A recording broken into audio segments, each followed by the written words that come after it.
Bienvenue dans Raconte-moi An-Nour, ta nouvelle série pendant ce mois béni de Ramadan au sein du podcast Coran de ton cœur. Moi, c'est Oustada Zainab, enseignante et éternelle étudiante du Coran.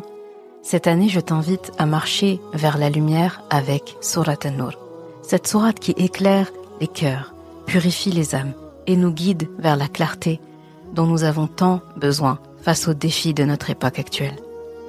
Raconte-moi An-Nour, une lumière offerte par Allah pour éclairer ton chemin, une lumière pour éclairer ta vie. أعوذ بالله من الشيطان الرجيم بسم الله الرحمن الرحيم يا أيها الذين آمنوا لا تتبعوا خطوات الشيطان ومن يتبع خطوات الشيطان فإنه يأمر بالفحشاء والمنكر ولولا فضل الله عليكم ورحمته ما زكى منكم من أحد أبدا ولكن الله يزكي من يشاء والله سميع عليم ولا يأتل أولو الفضل منكم والسعة أن يؤتوا أولي القربى والمساكين والمهاجرين في سبيل الله وليعفوا وليصفحوا ألا تحبون أن يغفر الله لكم والله غفور رحيم. Ô vous qui avez cru, ne suivez pas les pas du diable. Quiconque suit les pas du diable, alors sachez que celui-ci ordonne la turpitude et le blâmable. Et si ce n'était la grâce d'Allah envers vous et sa rahma, nul d'entre vous n'aurait jamais été purifié. Mais Allah purifie qui il veut, et Allah est l'audient et l'omniscient. Et que les détenteurs de richesses et d'aisance parmi vous ne jurent pas de ne plus faire des dons aux proches, aux pauvres et à ceux qui émigrent dans la voie d'Allah. Qu'il pardonne et qu'il absolve. N'aimez-vous pas qu'Allah vous pardonne? Et Allah est pardonneur et plein de rahma. Sourate An-Nour, ayah 21 et 22. Assalamu alaikum wa rahmatullah.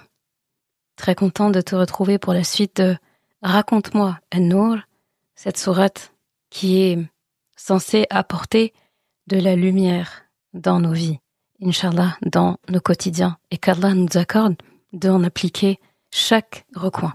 Amin ya Rabbal Alamin. Alors là, on continue, c'est à la suite, et on va dire une sorte de conclusion et de continuité du ifk qu'a subi notre mère, Aïcha radiallahu anha. Et là, Allah subhanahu wa ta'ala remet la faute sur l'instigateur numéro 1, finalement, du mal dans cette vie, et c'est Shaitan. Et il dit dans la ayah 21, Ya ayyuhalladhina amanu. Donc là, il s'adresse à nous. Depuis tout à l'heure aussi, il s'adressait à nous dans les autres ayahs. Mais ici, il réitère. Il réitère en captant encore plus notre attention. Et c'est une manière aussi de se ranger avec nous en face, contre plutôt Shaitan. Et là, il dit, ne suivez pas, allez pas de Shaitan. La tattabi'u khutuwati shaitan. Donc c'est comme pour nous rappeler que l'origine même des turpitudes de ce monde a été initiée par cette personne-là, par lui. Et il dit quiconque, donc c'est la suite, suit les pas de Shaitan, alors sachez que celui-ci ordonne que al-fahsha et al-munkar. Al-fahsha, c'est vraiment toutes les turpitudes. Il n'a pas seulement dit le mal, il aurait pu dire qu'il ordonne le mal. Mais non. Parce que dire le mal, ça englobe tout en réalité. Mais le fait qu'il précise, c'est bien pour nous dire que la forme la plus haute, finalement, dans le mal, la plus basse plutôt même, la forme la plus vile dans le mal, c'est la turpitude. Et dedans rentre az-zina. Et là, et le blâmable aussi, al-munkar. Donc al-munkar, c'est ce qui est... Donc dedans, il y a nakira, c'est-à-dire quelque chose qui est inconnu. Ça veut dire quelque chose qui n'est pas reconnu dans les mœurs comme étant quelque chose de faisable ou de bien.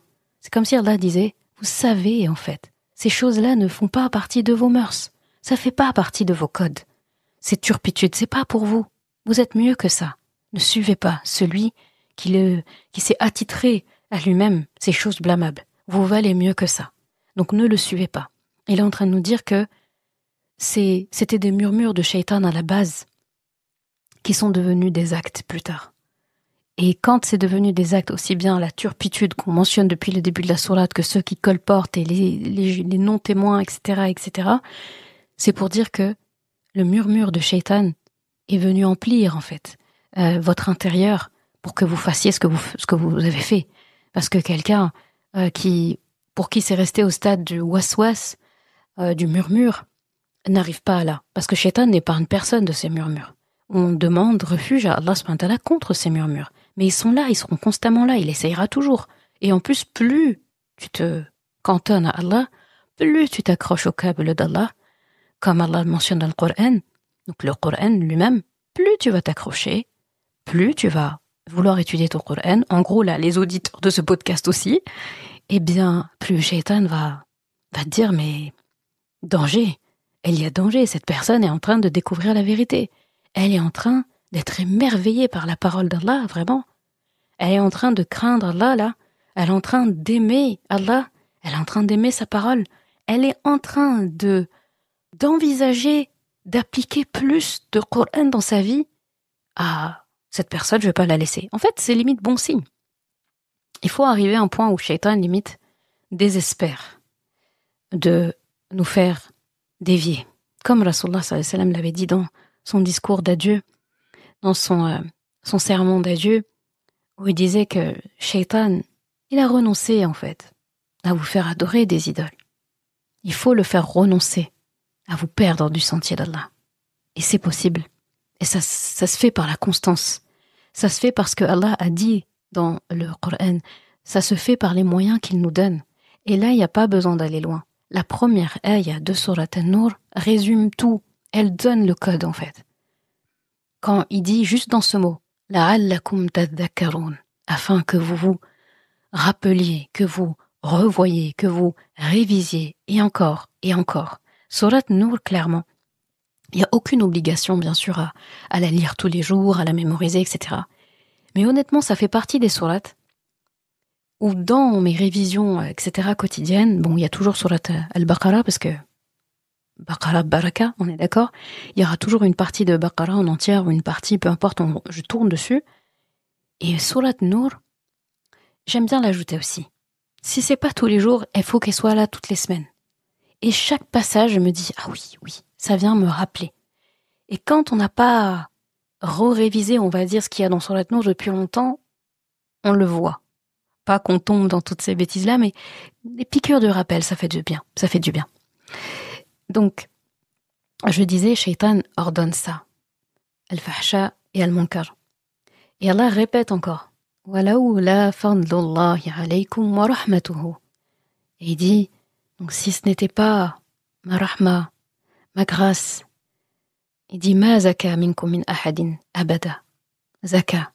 Dedans, tu reconnais la zakat, la purification. Si ce n'était pas ma rahma et ma grâce, en fait, aucun d'entre vous n'aurait pu se purifier. Et peut-on vivre une vie, en fait, où on ne se purifie pas? Sachant que la purification, elle est nécessaire, c'est comme sortir les poubelles d'une maison. C'est comme nettoyer. C'est obligé. Pourquoi? Parce qu'il y a du cumul. Et il y a des choses qui s'encrassent. Il faut faire des vidanges. Et c'est Allah qui peut les permettre, ça. Donc si c'était pas par sa rahma, il n'y aurait pas cette purification. Et la purification, elle passe par le rappel, elle passe par l'expiation des péchés, elle passe par la correction, la réparation des préjudices commis. Elle passe par là, en fait, la purification. Et il dit, walakin Allah yuzakki man yasha. Et là, ça peut se comprendre. Donc, Allah purifie qui il veut lui. Et si on le lit en français, on va avoir que ce sens-là. Mais quand on prend le sens en arabe, walakin Allah yuzakki man yasha.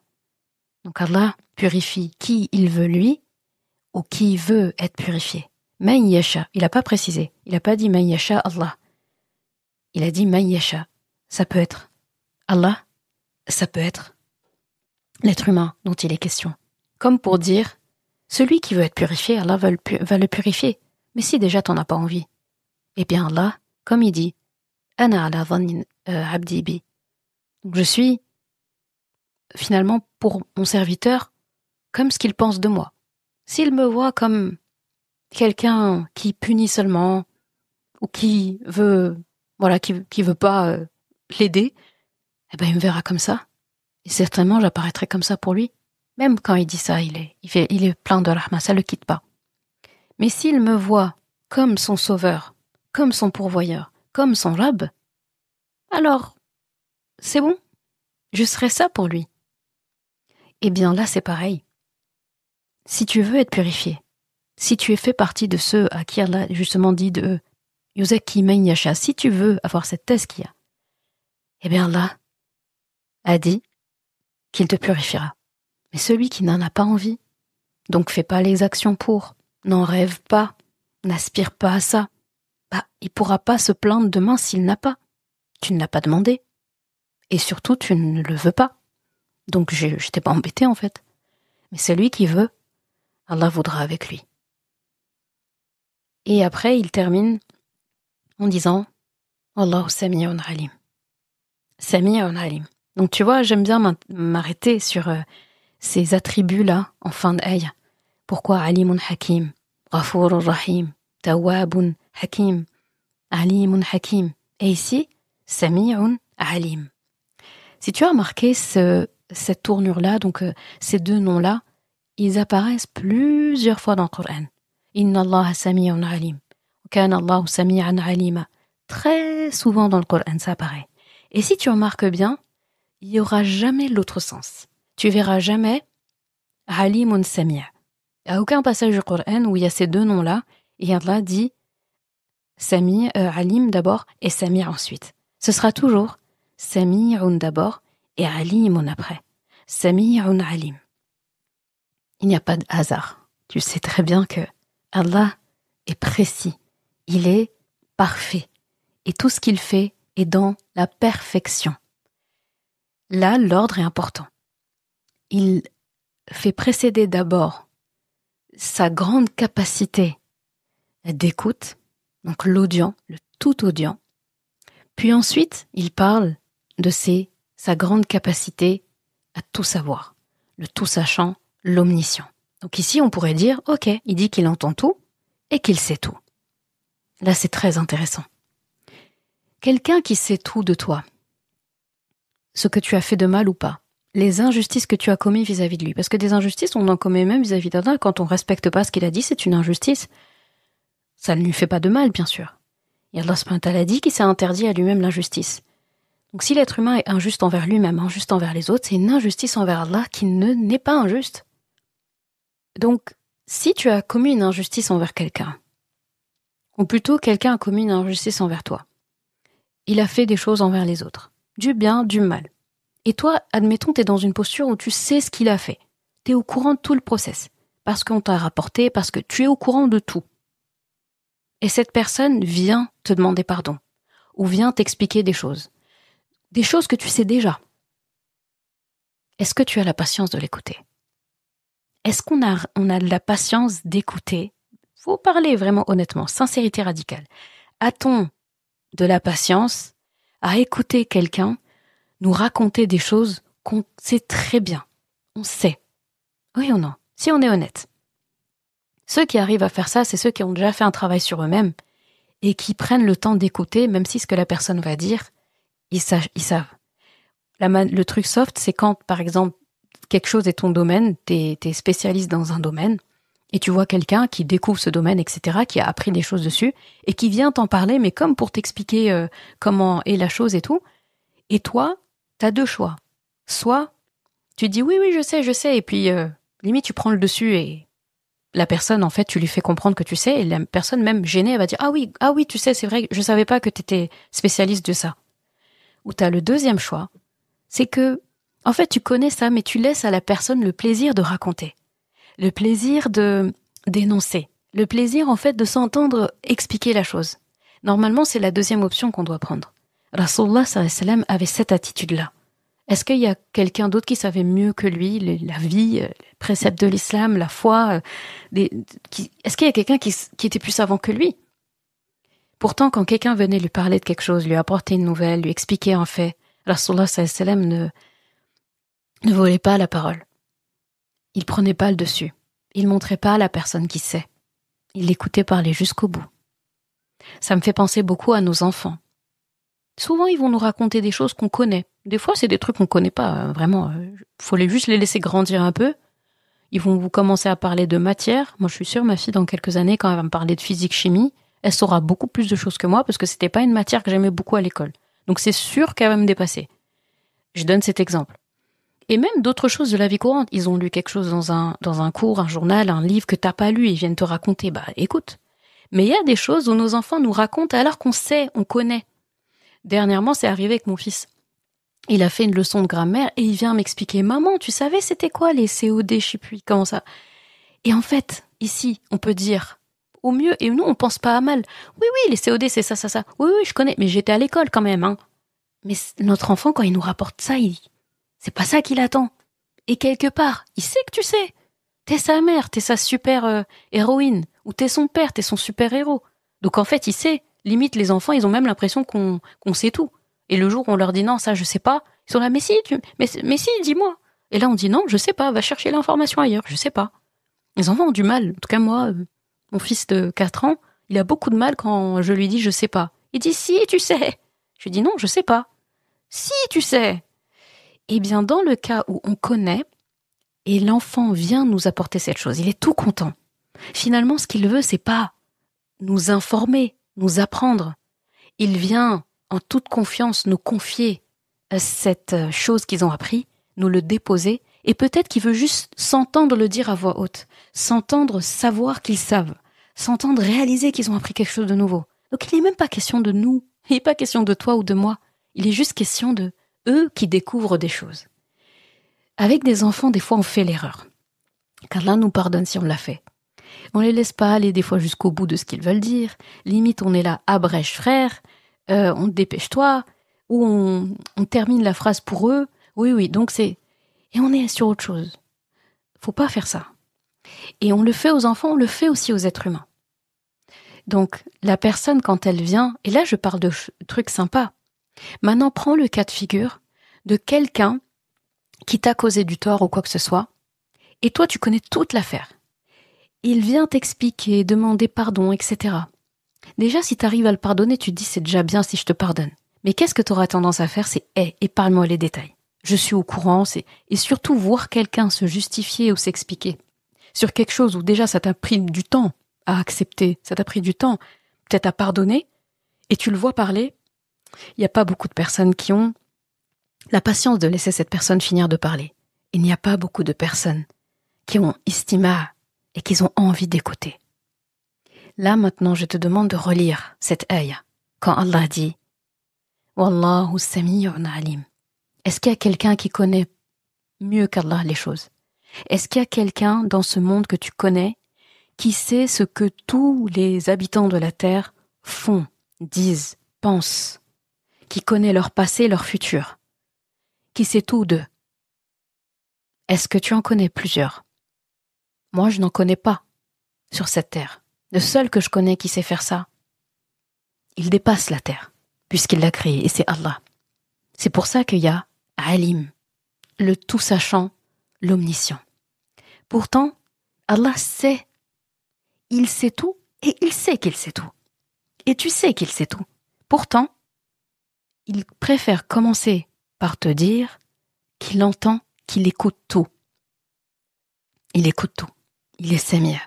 Comme pour te dire, je sais ce que tu vas me demander, mais je prends le temps de t'écouter. Je te laisse terminer. Je sais ce que tu vas me demander de te pardonner, mais je te laisse l'expliquer. Je sais ce que tu vas prendre le temps de me dire, quel que soit ce que tu vas me dire, et pourtant je t'écoute.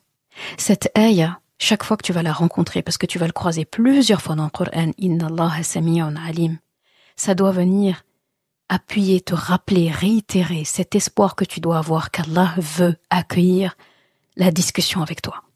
Allah veut que tu parles avec lui, que tu te déposes, que tu parles avec lui comme un journal intime, que tu exposes ce que tu as dit. Peut-être c'est difficile de venir, j'ai fait ça. Commence par dire comment tu te sens. Puis après, t'es en safe place, c'est toi et Allah. De toute façon, il sait ce que t'as fait. Expose, ça t'aidera toi, pas lui, ça t'aidera toi. Verbaliser les choses dans nos doigts. C'est ça qu'il faut faire. Rasulullah sallam, c'est ça qu'il nous apprend. D'abord, exposer à Allah qu'on sait qu'il est le plus grand. Dans les doigts, on dit d'abord d'Allah. Ya Fattah, Ya Mannan, Allahumma innaka afoun, tuhibbul afwa, fa'fu anni. Donc, ô celui qui ouvre, ô celui qui est garant, ô celui qui est Rahman, ô celui qui est pourvoyeur, en fonction de ce que tu as besoin, ô le grand pardonneur. Parle de lui pour toi te mettre en condition. Ça permet dans ton cerveau de te dire, celui à qui tu es en train de demander est capable de te donner, est capable de te pardonner, est capable de t'accorder tout ce que tu veux, est capable de te répondre si tu veux le consulter pour une affaire. Il est capable de tout. Ensuite, dis tes manquements si c'est le pardon que tu es venu demander. Comme notre père Adam, alayhi salam, notre papa Adam, quand il s'est trompé, il a commencé par dire ça. Zalamna anfusana. On a été injuste envers nous-mêmes.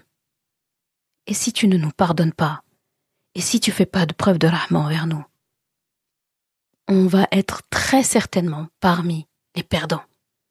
Il a dit tout là. Il a appelé à la rahma d'Allah. Il a exposé la condition dans laquelle il se trouve. Injustice envers lui-même. Et ensuite, il a demandé pardon. C'est ça en fait. Allah, ici, est en train de te dire, viens me parler. Pourquoi est-ce qu'on ne parle pas assez avec Allah? Et je suis très contente d'aborder cette sourate, ce passage pendant Ramadan, parce que c'est le moment où il ouvre les portes. Il ouvre les portes, en fait, de quoi? Du khayr, de la rahma. Si là, les portes ouvertes sont ouvertes et tu n'entres pas, quand est-ce que tu vas entrer? Tu n'entreras plus après. Ou ce sera compliqué, ou tu vas devoir toquer. Allah t'enlève même l'effort de devoir taper à la porte. Il dit juste la porte, elle est ouverte. Si elle est ouverte, rentre. Bon, ça on fait ça passer avec les êtres humains, la porte ouverte, on n'entre pas. Si on n'a pas été invité, mais Allah entre. Wa rahmati wasi'at kulla shay. Il le dit dans le Coran. Et ma rahma embrasse toute chose. Il n'y a rien que ma rahma n'embrasse pas. Est-ce qu'on ne fait pas partie des choses d'Allah? Donc est-ce que sa rahma ne nous enveloppe pas nous aussi? Mais s'il nous dit de venir chercher les fruits de sa rahma, pourquoi est-ce qu'on n'y va pas? Donc, Sami'un alim. Je t'écoute, je veux que je sais tout en fait. Mais ce qui est plus important, c'est que tu saches d'abord que j'écoute bien. J'ai une bonne capacité d'écoute. J'écoute tout le monde, à tous les instants, pour tout ce qu'il me demande. Et comme je suis le tout sachant, je saurai exactement quoi te donner, quand te le donner, où te le donner, à quelle quantité te le donner, dans quel ordre te le donner, de quelle façon te le donner, par quels moyens et par qui te le donner. Juste viens me parler. C'était important pour moi de prendre du temps de dire ça. Ensuite, la ayah suivante est que les détenteurs de richesses et d'aisance parmi vous ne jurent pas de ne plus faire de dons aux proches, aux pauvres, à ceux qui émigrent dans la voie d'Allah. Qu'il pardonne et qu'il absolve. Falyafu wal yasfahu. N'aimez-vous donc pas qu'Allah vous pardonne? Et Allah est pardonneur et plein de rahma. Ghafour rahim. Ce passage, il est très intéressant. Il s'adresse à nous et il fait référence à un fait très particulier dans l'histoire de notre mère Aïcha radiallahu anha. Cette ayah parle directement d'Abu Bakr as-Siddiq radiallahu anhu, donc le compagnon du prophète sallallahu alayhi wa sallam, premier calife après sa mort, et le père de Aïcha radiallahu anha. Donc dans cette affaire, il avait une position vraiment centrale, très importante, parce que il est un croyant parmi les croyants là-bas, donc il a été touché par ce scandale. C'est le père de celle qui accusait, à tort. C'est le meilleur ami, le compagnon du prophète, sallallahu alayhi wa sallam, et il se trouve que celle qui accusait fait partie de la famille du prophète, sallallahu alayhi wa sallam, c'est son épouse. Cette affaire aurait touché n'importe quel croyant dans la communauté, ça aurait touché le prophète sallallahu alayhi wa sallam parce qu'il se considère comme étant un père pour nous, un guide pour nous.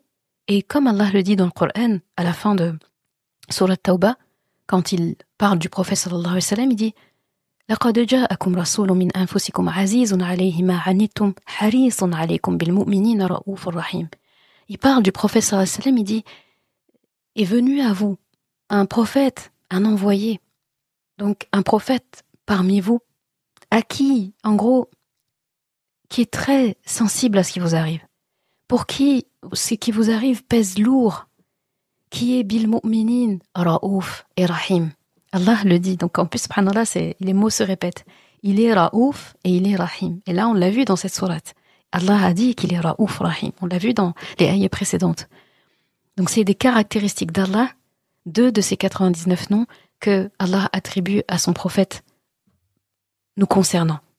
Nos affaires lui importent. Rasulullah sallallahu alayhi wa sallam était très préoccupé, était sensible à ce qui arrivait à sa communauté. Et là, rajoute le fait que c'est dans sa propre famille. C'est une croyante, c'est son épouse, c'est la fille de son ami. Ça fait beaucoup de choses. Et Abu Bakr as-Siddiq, en fait, on peut le comprendre s'il décide d'être dur ou de se venger envers ceux qui ont commis les injustices envers sa fille. Il y en a un, et c'est le fameux Mistah, d'accord ? C'est par sa mère à lui que Aïcha radhiyallahu anha a appris le scandale. Sa propre mère, à ce compagnon-là, a dit que Mistah soit maudit.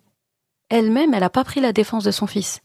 Et Aïcha qui lui dit « Mais attends, ça va pas, en gros, tu parles de quelqu'un qui a fait la bataille de Badr. » Donc ils accordaient beaucoup d'importance aux combattants de Badr. Ces 300 et quelques qui étaient...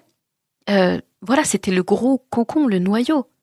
Ces compagnons-là, ces combattants-là, ont un statut élevé auprès d'Allah subhanahu wa ta'ala. Donc ça, c'est très important de l'entendre. Et il se trouve que c'était un proche parent. Il faisait partie de la famille d'Abu Bakr as-Siddiq. Donc ça veut dire aussi de Aïcha radhiyallahu anha. Donc ça veut dire que celui qui fait partie de ceux qui ont colporté, qui se sont laissés aller, il n'était pas parmi les hypocrites. Attention. Les hypocrites, c'est eux qui ont démarré. C'est Abdullah ibn Ubay et un groupe parmi les hypocrites qui ont propagé la chose, qui ont démarré, d'accord ? Il y a le chef des hypocrites et il y a ses sbires, on va dire. Et il y en a parmi les croyants qui ont fait diffuser ça. Ils l'ont pas inventé, mais ils ont participé, on va dire plus ou moins activement, à ce que ça se propage. Il y a des personnes, quand ils propagent quelque chose, ça fait plus d'effet que d'autres. Et en plus, là, c'est quelqu'un de la famille de Aïcha. Donc c'est doublement grave parce qu'en fait, quand on entend quelque chose de la bouche d'un proche parent, c'est pas comme quelqu'un d'autre. C'est-à-dire quelqu'un qui va venir et qui va dire « Oh, j'ai entendu ça à propos de Aïcha. Mais c'est qui t'a dit ça ? Ah, c'est Mistah. » Et là, je vais vous dire « Ah oui, il fait partie de sa famille. » Donc, ça donne du poids. Donc ça veut dire les personnes qui sont les plus proches de ceux qui sont accusés sont dans une position plus dangereuse que les autres. Parce que les autres, on peut dire, vas-y, toi, à chaque fois, tu rapportes des trucs, au bout d'un moment, tout le monde sait que c'est faux. Ça n'a pas la même poigne. Mais quand c'est un proche qui dit ça, qu'est-ce qu'on peut faire d'autre à part, entre guillemets, le croire ? Et Mistah, c'est pas une mauvaise personne. Ça aussi, c'est très important. On va parler de lui avec beaucoup de respect. Parce qu'Allah, subhanahu wa ta'ala, parle de lui avec respect. Allah, à travers cette ayah, on sait qu'il lui a pardonné. La preuve, il demande à Abu Bakr as-Siddiq de lui pardonner. Il va plus loin que ça. Et c'est là qu'on voit la grandeur d'Abu Bakr as-Siddiq. Abu Bakr as-Siddiq, quand ça s'est passé, il a voulu marquer le coup. Il se trouve que Mistah, qui est de sa famille, je sais plus si c'était son neveu ou son cousin, en tout cas beaucoup plus jeune que lui, il se trouve qu'il était quelqu'un de besogneux. Il avait des difficultés financières et en fait Abu Bakr as-Siddiq l'entretenait. C'est lui qui l'entretenait. Et donc, Mistah, Abu Bakr as-Siddiq l'entretient depuis longtemps. Et quand Abu Bakr as-Siddiq apprend tout ça, et il apprend que Mistah elle a été impliquée, il a reçu la sentence, il a reçu les coups de fouet, il a demandé pardon, Allah lui a pardonné. Eh bien, Abu Bakr as-Siddiq, il a fait quelque chose que je pense qu'on peut pas lui en vouloir et on le comprend. il a décidé d'arrêter ce qu'il versait à Mistah. Et il a juré qu'il va arrêter. Et la aïe a été révélée. Allah parlait à Abu Bakr as-Siddiq ici. Et par ricochet, il nous parle à nous. Et il dit que les détenteurs de richesse et d'essence parmi vous, donc ceux à qui Allah a donné du rizq parmi vous, qu'ils ne jurent pas de ne plus faire de dons aux proches. Il n'a pas seulement dit, il a dit aux proches, aux pauvres et à ceux qui font hijra vers la voie d'Allah, pour Allah. Parce que faire une hijra, c'est une difficulté. C'est pas évident. Tout le monde n'est pas dans le besoin, mais c'est connu qu'on soutient les gens qui font hijra.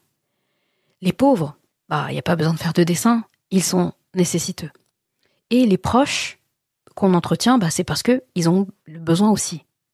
Donc Allah est en train de donner un ordre à Abu Bakr as-Siddiq. Il lui dit non, ne jure pas. Continue. Il dit ne jure pas. Il lui a pas dit de ne... Enfin, comment dire? Il lui a pas interdit de continuer de donner.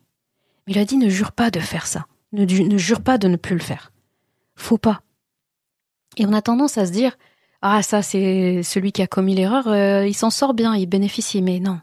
Cette aïe, il faut comprendre, Allah est en train de nous parler à nous. Si tu fais ça ou ça, à la fin, c'est à toi que tu fais. Parce que chacun va rendre des comptes. Cette aïe, je l'aime beaucoup parce que c'est une aïe pas facile. Dans le sens, ce qui est demandé ici n'est pas simple. Parce qu'Allah après dit « Wali'afu, wali'asfahu ». Et c'est très important de regarder les termes. Si tu as remarqué, il n'a pas dit « pardonner », le verbe qu'on a l'habitude, « marfira ». Il n'a pas dit « wali'aghfiru ». Il a dit « wali'afu ». Afu, si tu as remarqué, c'est exactement la même formule qu'on demande à Allah subhanahu wa ta'ala pendant Ramadan, qui est recommandé de dire pendant Ramadan, spécialement les 10 dernières nuits. Allahumma innaka afuwun, tuhibbul afwa fa'afu anni. Ya Allah, tu es celui qui aime al-afu. Tu es celui qui est afu. Tu aimes al-afu, fais preuve de afu envers moi.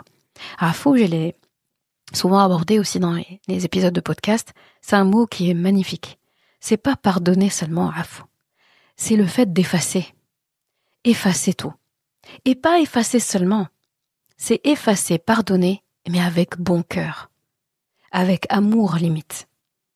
Donc on dit à Allah, tu es celui qui pardonne, qui efface avec amour, avec rahma. Tu aimes faire ce afu.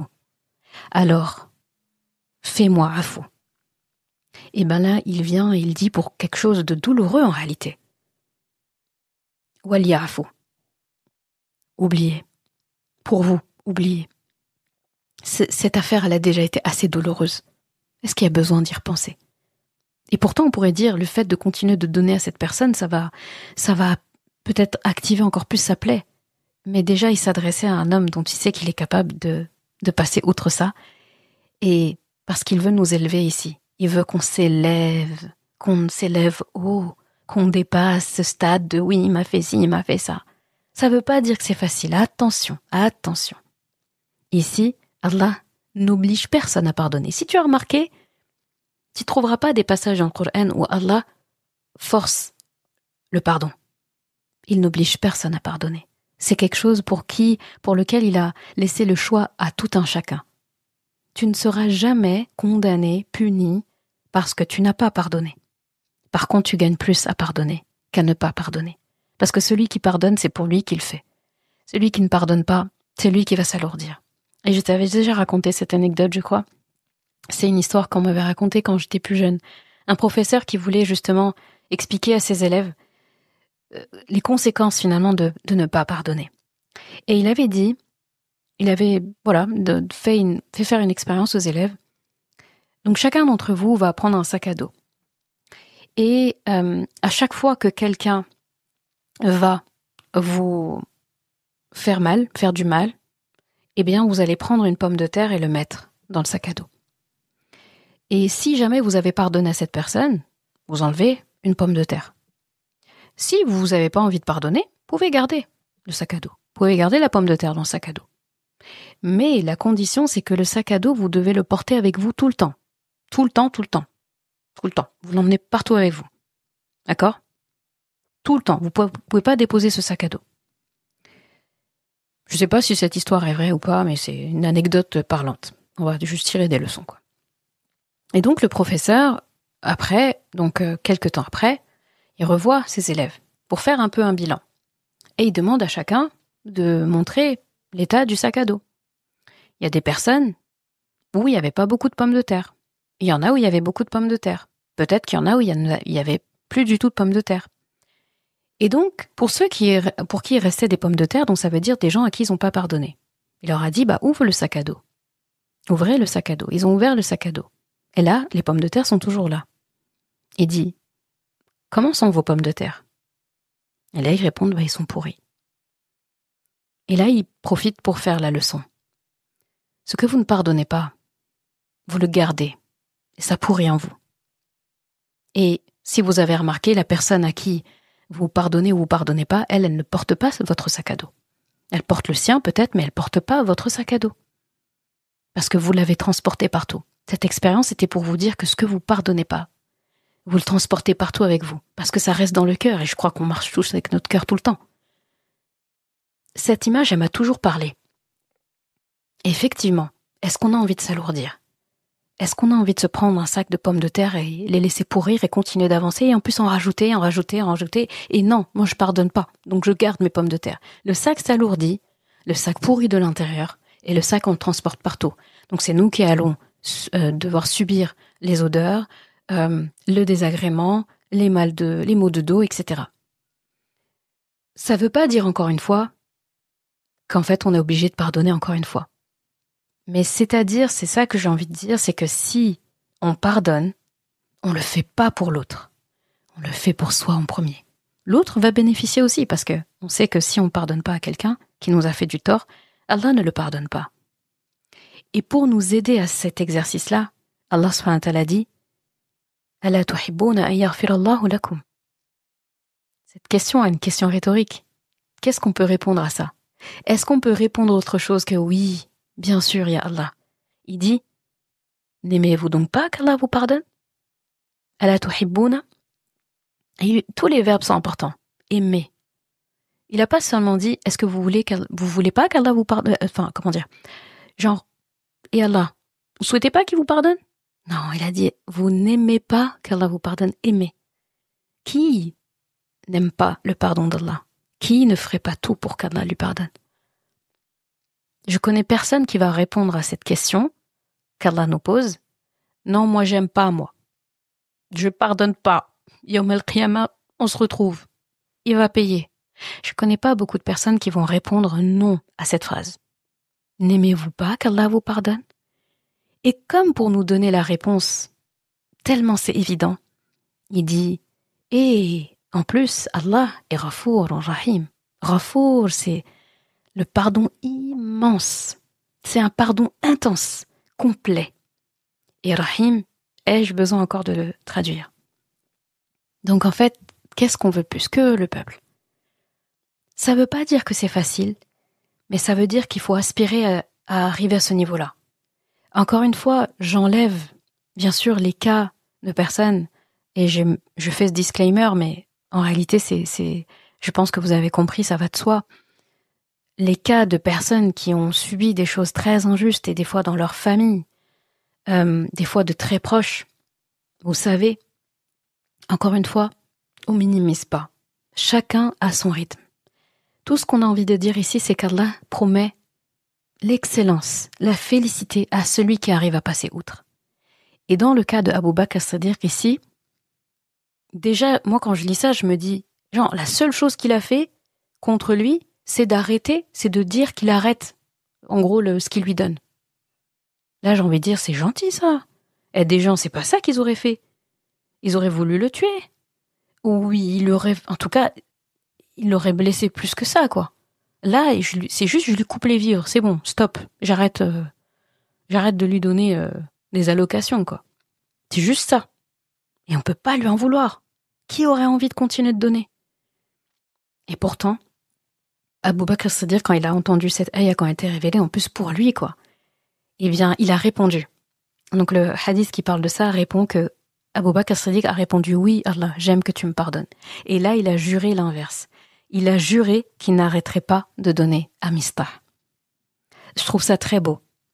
Ce grand homme nous enseigne quelque chose de très intéressant. Et faut demander à Allah subhanahu wa ta'ala d'atteindre un niveau de foi qui nous permette de faire ça.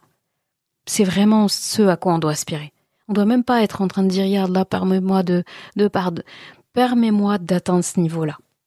Permets-moi d'atteindre ce niveau-là. Parce que ça se voit que les gens qui sont dans cette catégorie-là, ils sont apaisés, ils sont heureux, ils sont bien dans leur basket. Moi, je veux ça, en fait. Faut vouloir ça.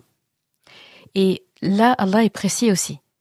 Quand tu remarques les catégories de personnes qu'il a mentionnées, il a mentionné les proches, les pauvres et ceux qui émigrent dans la voie d'Allah, qui font hijra. Les pauvres, parce que si tout le monde arrêtait de leur donner, c'est vrai qu'ils ont commis, on parle de ceux qui ont commis une grosse erreur. En fait, c'est comme vouer la personne à la mort, à la perte. Et personne ne mérite vraiment ça. Et tout le monde se trompe. De la même façon, le proche, un proche, c'est quelqu'un qu'on sera amené à voir souvent. Ça va être lourd, en fait, à chaque fois de devoir avoir du ressentiment. Donc, le plus simple pour nous, c'est d'arriver à pardonner. Encore une fois, selon nos capacités. Je ne juge personne ici, hein, d'accord ? Selon nos capacités. Je ne veux pas entendre quelqu'un dire, oui, mais tu sais, si quelqu'un t'avait fait ci, ça. C'est entre toi et Allah et la personne et ta conscience. Je ne sais pas ce que chacun vit, comme vous ne savez pas ce que je vis, comme l'autre ne sait pas ce qu'il vit.